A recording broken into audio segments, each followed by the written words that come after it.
Let me show you all of the game booster settings on Xiaomi 17T.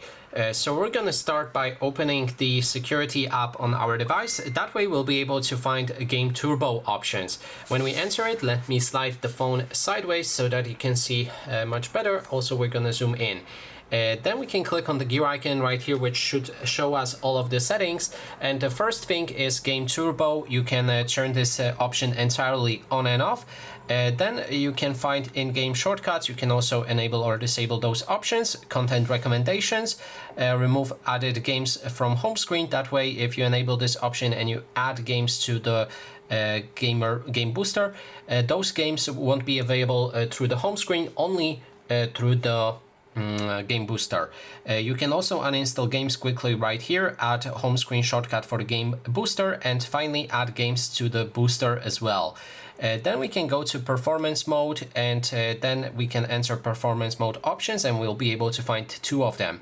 First one is Wi-Fi optimization, which will reduce network delay. You can enable or disable it. Then there's optimized touch controls, which will increase touch responsivity and sensitivity. Then there's performance optimization, avoid overheating and hardware-related issues. You can turn it on and off.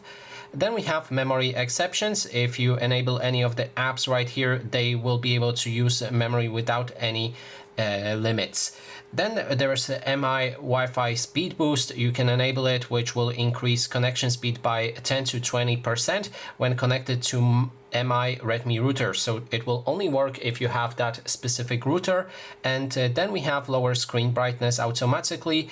It will lower the screen brightness after 3 minutes of inactivity.